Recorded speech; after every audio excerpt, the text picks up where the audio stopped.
Es sāku vadīt Ogres novadu 7 gadus atpakaļ. Es lepojos ar Ogres centrālo biblioteku. Konkursa nolikumā bija teikts, ka mums ir jādubulto apmeklētāju skaits. Mēs viņu 3-kāršojām. Es lepojos ar mūsu valsts ģimnāziju. Viņā grib mācīties skolnieki. Mums ir pieteikušies 5 jauni klases audzinātāji.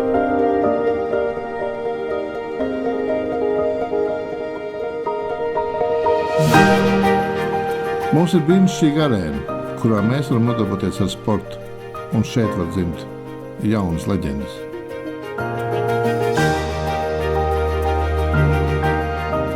Mēs ātri valstī novācām okupācijas pieminekļus. Bet mums ir grūti vienoties, ko likt vietā. Ogres novadā mēs liksim vietā mūsu brīvības cīnītājus.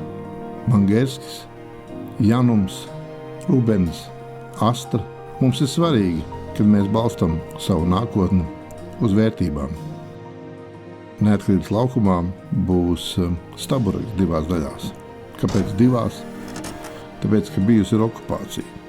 Un šajā Staburagā būs ūdens tecējums, kas parādīs mūsu uzvaras, kādas mums ir bijušas pietiekoši daudz, un arī cilvēkus, kas cīnījušies par mūsu valsts neatkarību.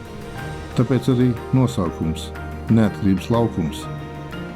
Blakus būs muzejs, kur būs ekspozīcija par brīvības cīņām, par brīvības ceļu, cik tas ir dārgs un kā viņš ir jāciena.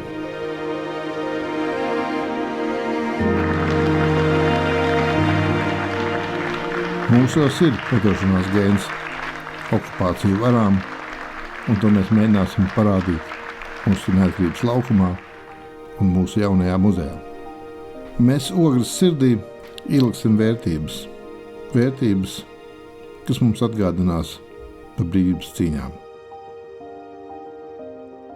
Mums svešu nevajag, bet savu mēs neatdosim.